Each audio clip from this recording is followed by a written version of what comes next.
जय Shiv Shambhu. Horror stories तो आपने बहुत सारी सुनी होंगी, देखी होंगी, इंस्टाग्राम पे, यूट्यूब पे और भी बहुत सारे प्लेटफॉर्म्स हैं, वहाँ पे आपने देखी होगी। लेकिन आज मैं आपको अपनी एक रियलिस्टिक स्टोरी जो आप सबके साथ में शेयर करना चाहूँगा। हाय, आई एम मृणाल, निर्वाणा स्टोरिया में आप सबका स्वागत है।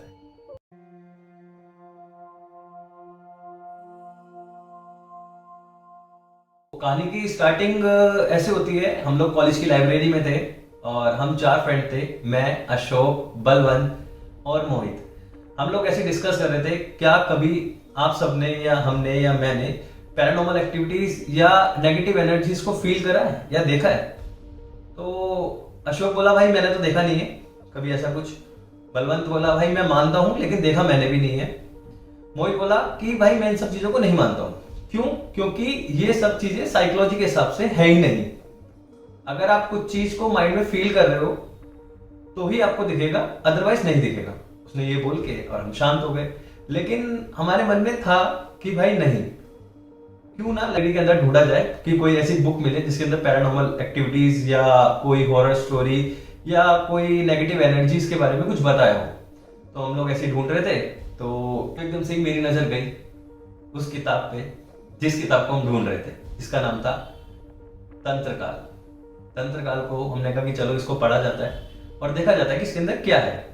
तो हमसे लेके अपने रूम में आ गए, हॉस्टल के रूम में हम लोग चारों बैठ गए और आपस में उसको डिस्कस करने लगे कि इसको पढ़ा जाए या नहीं पढ़ा जाए।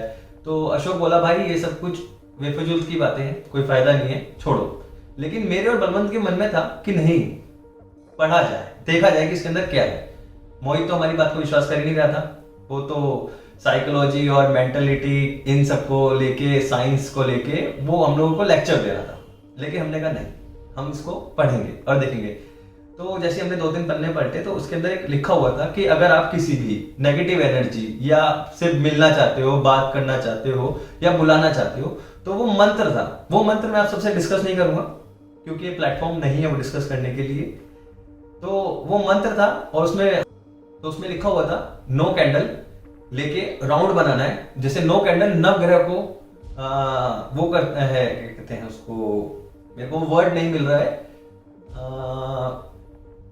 मतलब ठीक है, अभी आप याद नहीं आ रहा है। तो ऐसा था कि वो नो कैंडल जलानी थी 9 ग्रह के हिसाब से और उसमें बीच में एक सिक्का रखना था। वो मंत्र बोलना था 7 बार और उसके बाद बोलना था, कोई है जो हमें सुन पा रहा है, देख पा रहा है या हमें फील कर पा रहा है, आओ उस सिक्के को हिलाओ और हमें संदेशा दो अपने होने या ना होने का। तो हम भी लग गए। हमने रात के अराउंड 11:40 या 11:50 के टाइम था, हमने वो 9 कैंडल जलाई, कॉइन रखा और वो मंत्र हमने बोला सबने, और बोला लास्ट में कि कोई है जो हमें सुन पा रहा है, देख पा रहा है, आओ इस सिक्के को हिलाओ और हमसे बात करो। कोई है जो हमें सुन पा रहा है, देख पा रहा है, आओ इस सिक्के को हिलाओ और हमसे बात करो। थोड़ी देर बात करने के बाद हमें उसमें से कुछ नहीं आया, मतलब ऐसा कुछ फील नहीं हुआ, कोई भी ऐसा कुछ नहीं दिखा, ना कॉइन हिला, ना कुछ भी नहीं हुआ। तो मोहित बोलता कि भाई मैं तो पहले ही बोल रहा था ऐसा कुछ होता ही नहीं है। लेकिन मुझे पता नहीं क्यों ऐसा लगा कि नहीं, हम लोग कुछ मिस कर रहे हैं। तो हमने कहा ठीक है, कोई बात नहीं, ऐसा हो सकता है कि भाई नहीं होता होगा ऐसा कुछ, क्योंकि इन सब चीजों के लिए साधना और ये सब कुछ होना बहुत जरूरी है। तो हमारे पास ऐसा कुछ था ही नहीं उस टाइम पे, तो हमने सोचा नहीं होगा भाई। तो हमने उसको मजाक के रूप में बंद कर दिया। नेक्स्ट डे हमें जाना था कुरुक्षेत्र, एक ऐसी आउटिंग के लिए। तो हम लोग सुबह अपने उठे, नहाए वाए, अपने तैयार होके अपना निकल गए कुरुक्षेत्र हम पहुंचे थे अराउंड 6 से 7 बजे के अराउंड, शाम के टाइम। वहां पे जैसे था ऐसे, कैसे बताऊं कि जंगल था, जंगल में एक धर्मशाला थी। वो मतलब कुरुक्षेत्र अगर आप लोग गए हो तो वहां पे पता होगा, पीछे में जंगल है, जंगल के बीच में 2 धर्मशाला है, ठीक है। तो हम उस धर्मशाला के अंदर गए और वहां पे हमने एक रूम ले लिया। रूम लेने के बाद हमने वहां पे थोड़ी देर बाद खाना ऑर्डर करा और अपना खाना वाना खाया और हम लोग ऐसे डिस्कस कर रहे थे अपनी चीजों को लेके। तो इतनी देर में मोहित बोलता कि भाई क्या हुआ, तुम्हारा भूत उतर गया क्या? तो हमारी हंसी छूट गई कि किस चीज में। उसने कहा तुम तो नेगेटिव एनर्जी से बात करना चाह रहे थे, आत्माओं, भूत, प्रेत और कहां गए तुम्हारे वो सब कुछ जिनसे तुम बात कर रहे थे। तो हमने कहा क्यों ना यहाँ पे ट्राई करा जाए। हम लग गए अपनी कार्रवाई में फिर दोबारा से।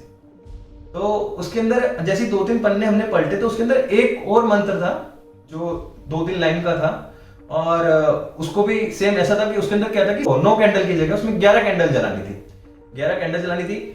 दीपक रखना था घी का जला के, और उसके नीचे एक सिक्का रखना था एक का, और साइड में उसके एक राउंड बनाना था सिंदूर का। सिंदूर हो गया या कोई भी गुलाल हो गया, उस तरीके का सराउंडिंग राउंड बनाना था। अब उस टाइम पे हमारे पास ऐसा कुछ था नहीं, तो हमने कहा क्यों ना आज की रात सोया जाए, क्योंकि हम लोग बहुत थके हुए थे, सब ट्रैवल करके आए थे इसलिए। तो हमने कहा नेक्स्ट डे इस काम को करा जाए।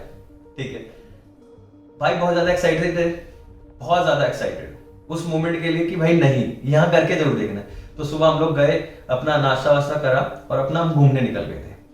घूमने के बाद आए शाम को, तो उसमें आश्रम में आए, अपना रूम खोला, रूम के अंदर बैठ के बातें बातें कर रहे थे। तो वैसे ही कह रहे थे, मोहित बोला कि नहीं इन सब चीज़ों में कुछ नहीं होता, कोई फायदा नहीं है, ये ऐसा कुछ होता ही नहीं है, ये सब कुछ तुम्हारे मन का वहम है। तो हमने कहा ठीक है आज कर ले। लेकिन हमने वो सामान सारा कुछ ले लिया था, जब हम सुबह गए थे मार्केट तो हमने वो सारा सामान ले लिया था। हम मेरे ख्याल से टाइम हो रहा होगा 11 बजे के आसपास, या 11 साढ़े 11 के बीच के टाइम था। एग्जैक्ट टाइम तो मुझे अभी भी याद नहीं है, लेकिन टाइम इसके बीच का ही था, मे भी हो सकता है 12 भी हो। तो हमने वो 11 कैंडल जलाई और हमने बोला साथ, सबको साथ में बोला कि भाई ये मंत्र बोलना है और बोलना है, फिर वो हिलाए।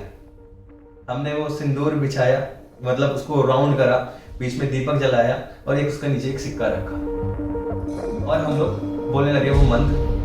और बोलने का हमने बोला कोई है जो हमें देख पा रहा है, सुन पा रहा है या फील कर पा रहा है, आओ हमसे बात करो और इस दीपक को हिलाओ। हमने 11 बार करा, वही अगेन, कुछ भी नहीं, हमें कुछ मिला ही नहीं, कुछ दिखा नहीं, कोई आया नहीं, कोई गया नहीं, ना वो दीपक हिला ना कुछ हुआ। तो मोहित लेक्चर देने लग गया कि भाई मैं तो पहले ही बोल रहा था ऐसा कुछ होता ही नहीं है। चक्कर क्या है कि वो बोलता कि भाई साइकोलॉजी के हिसाब से अगर आपको कोई अंधेरे कमरे में रख दो और आपकी आंखें बंद कर दो, तो आपको कुछ दिखेगा नहीं, तो आपको फील भी नहीं होगा, डर भी नहीं होगा। बात तो उसकी भी ठीक थी। तो वो बोलता कि भाई ये सब कुछ आपके दिमाग की वजह से, आप अपने दिमाग में सोचते हो कि नहीं वहां पे कोई है तो आपको दिखता है, अदरवाइज वहां पे कोई होता नहीं है। ठीक है, हम लोग ये सब कुछ डिस्कस करके और वो कैंडल बुझा के हम लोग सो गए अपने बेड। तो बेड ऐसे थे, वहां पे 4 बेड थे, जैसे डोरमेट्री टाइप में होते हैं वैसे बेड थे। लेकिन वो बेड, डोरमेट्री क्या होता है आपको फ्लोर वाइज होता है, फर्स्ट सेकंड थर्ड, लेकिन वो ऐसे नहीं था, वो था first second third then fourth, ऐसे 4 बेड थे। पहले अशोक सोया, फिर बलवंत, फिर मैं और फिर मोहित। हम लोग सो गए। रात को मुझे पता नहीं क्या टाइम था, लेकिन जब मैं उठा तो कैंडल जल रही थी, 11 कैंडल। मुझे लगा कि ये बलवंत या इन सबकी किसी की शरारत है मुझे डराने के लिए, या कोई भी जगेगा तो उसको डराने के लिए, ये किसी एक का काम है। तो मैंने उस कैंडल को बुझाया और मैं दोबारा सो गया। थोड़ी देर बाद बलवंत उठा पानी पीने के लिए। तो उसने जैसे ही पानी पीने के लिए उठा, देख जैसे ही, मतलब कैसे बताऊं, मतलब वो उठा पानी पीने के लिए तो उसने देखा कि अशोक अपने बेड पे था ही नहीं। अशोक साइड पे बैठा हुआ था, ऐसे हेड डाउन। बलवंत ने सोचा कि उसकी तबीयत खराब है या उसको कुछ प्रॉब्लम हो रही है, वो इसलिए हमें जगा नहीं रहा है। वो गया वहां पे, उसने बोला अशोक अशोक अशोक, लेकिन अशोक ने रिस्पॉन्स नहीं दिया। इतनी देर में ये सब कुछ आवाज सुन के हम भी जग गए। हमने कहा क्या हुआ? बोला अशोक यहाँ पे बैठा हुआ है देखो। तो हमने कहा अशोक क्या हुआ? तो इतनी देर में बलवंत थोड़ा सा हिलाया, अशोक एकदम से उठा, हाँ क्या हुआ, यहाँ क्यों बैठा हुआ है? बोला पता नहीं, कोई तबीयत खराब है? नहीं। हमने कहा कुछ बात होगी, हो सकता है हमें ना बताना चाह रहा हो। तो मैंने कहा ठीक है मैं बात करता हूँ। मैंने कहा अशोक कुछ परेशानी है, कुछ दिक्कत है तो बता, पेट वेट में दर्द हो रहा है क्या? बोला नहीं ऐसी तो कोई बात नहीं है। मैंने कहा ठंड वंड तो नहीं लग रही है? बोला नहीं कोई दिक्कत नहीं। मैंने कहा फिर नीचे क्यों बैठा हुआ था हेड डाउन करके? कह रहा पता नहीं। इतनी देर में हमने उसको वापसी बेड पे सुलाया। बलवंत भी उसके साथ में ही लेट गया था। मोहित बोला कि मैं बाथरूम जा रहा हूँ, उठ के मोहित जैसे ही बाथरूम गया तो मैंने कहा चल मैं पानी पी लेता हूँ। मैंने जैसे ही पानी का गिलास ऐसे, इसे कैसे बताऊं, इसे रूम है, ठीक है, अगर आपको समझ पा रहे होंगे तो ये रूम है, यहाँ पे एक बेड है, सामने एक मिल्टन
और हम इतना कुछ बोलने वाले थे, इतनी देर में उन्होंने मेरी शक्ल देखी और बोला वो आ गई।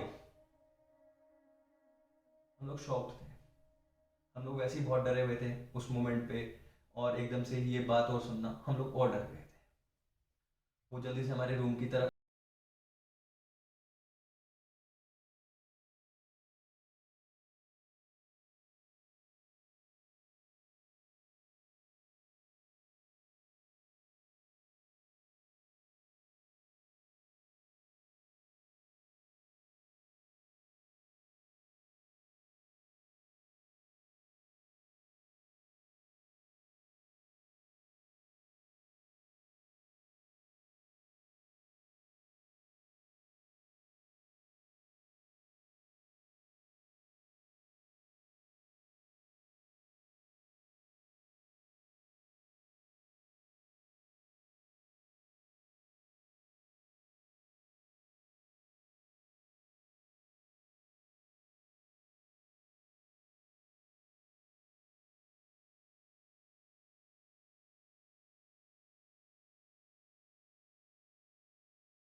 आए वाए, और इतनी देर में वो गुरुजी को दोबारा बुलाया गया, तो उन्होंने कहा कोई बात नहीं। उनको देखा, खोला, और वो दोनों लेटे हुए थे आराम से, उनको जगाया। जगाने के बाद उनसे पूछा सब ठीक है? बोलते हाँ ठीक है, क्या हुआ? अशोक और बलवंत को पता ही नहीं था कि उनके साथ हुआ क्या। हमने कहा तुम्हें कुछ याद है? बोला नहीं, क्या हुआ, हम तो आराम से सो रहे थे। लेकिन अशोक ने एकदम से मेरे को एक बात बोली कि मेरी छाती में दर्द हो रहा है। बलवंत बोला कि भाई मेरे पूरे शरीर में दर्द हो रहा है, ऐसा लग रहा है किसी ने मुझे मारा है। उन्हें कैसे एक्सप्लेन करें कि उनके साथ में क्या हुआ था रात को, जो हमारी गलती थी। हमने कहा ठीक है, खड़े हो जाओ, नहाओ आओ, और मंदिर जाना है बाहर। जब हमने बोला मंदिर जाना, तो एकदम से वो हिचकिटाहट गया कि नहीं नहीं नहीं, मंदिर नहीं जाएंगे, मंदिर नहीं जाएंगे हम लोग, हम यहीं ठीक है। हमने कहा ठीक है, नहाते हैं और फिर उसके बाद बाहर घूमने चलेंगे। हाँ हाँ ठीक है ठीक है। हम लोग नहाए वाए, कपड़े वपड़े चेंज करे, गुरुजी को बताया कि ऐसे ऐसे वो आने के लिए मना कर रहे हैं। तो गुरुजी ने कहा ठीक है। गुरुजी के साथ में उनका एक बेटा था, वो, और जो उस आश्रम के केयर टेकर थे, जो धर्मशाला के ऑनर थे, वो उनको पकड़ के मंदिर में लेके गए। और मंदिर में ले जाने के बाद उन्होंने पूजा वूजा करी, जिसमें प्रेतकाल सरकार से हमने माफ़ी मांगी। उस पूजा के अंदर भैरव बाबा से माफ़ी मांगी, हनुमान जी से कहा हमारी रक्षा करना, हमसे गलती हो गई है। और क्षमा याचना करी उनसे, उन्होंने पूजा वूजा करी। पूजा वूजा करने के बाद उन्होंने हमारे हाथ में कलावा बांधा और जैसे हम लोग जाने लगे तो उन्होंने हमारे हाथ में 5 पता से 5 कील 5 उड़द वो दिया और बोला कि वो पीपल का पेड़ देख रहे हो? हमने बोला हाँ। उस पीपल के पेड़ में 5 बार अपने ऊपर से एंटी क्लॉकवाइज घुमा के पीछे फेंक देना और शीशे में से भी पीछे मुड़ के मत देखना और सीधे चले जाना और लौट के गलती मत करना। हम लोग ऐसे ही करा, हमने अपना सामान पहले गाड़ी में रखा सारा कुछ, फिर वापसी मंदिर गए और वो लिया और हमने 5 बार वो कैसे करा, मैं जाके और पीछे फेंका और बोला कि कोई है जो हमारे साथ आ रहा है या हमारे आगे है पीछे है, वो यहीं रुक जाओ, हमसे कोई गलती हो गई है हमें माफ कर देना। हम आगे गाड़ी में बैठ गए, हम सब ने ऐसे ही करा, करने में गाड़ी में बैठे और हम वहां से हम बाहर 2 किलोमीटर बाहर निकल गए। हमने एक चीज बोला था आपको कि हमने नोटिस करी थी और आपको था कि बताना कि हमने जो वो 11 कैंडल रखी थी ना जलाने के लिए और एक दिया रखा था, बीच में सिक्का रखा था, वो दिया वहां पे और एक का सिक्का था ही नहीं और हम में से किसी ने उठाया नहीं। थोड़ी दूर जाने के बाद हमने गाड़ी रोकी और अशोक और बलवंत से पूछा कि तुम लोग ठीक हो? उन्होंने कहा हाँ हम लोग ठीक है। फिर हमने हाथ जोड़ के परमपिता परमात्मा से माफी मांगी, हे प्रभु हमसे जो गलती हुई है उसे माफ करना और आगे से हम ये सब कुछ नहीं करेंगे। और वहां से हम अपने घर की तरफ निकल गए। आशा करता हूँ स्टोरी आप सबको अच्छी लगी होगी। आगे लेता हूँ आप सबसे, मैं मृणाल पाराशर निर्वाणा स्टोरिया से आगे भी मिलता रहूंगा आपसे ऐसी ही रियलिस्टिक और पैरानॉर्मल एक्टिविटीज और नेगेटिव एनर्जीज के ऊपर स्टोरीज लाता रहूंगा। अगर आपने लाइक नहीं करा तो लाइक कर देना, सब्सक्राइब नहीं करा तो सब्सक्राइब कर देना।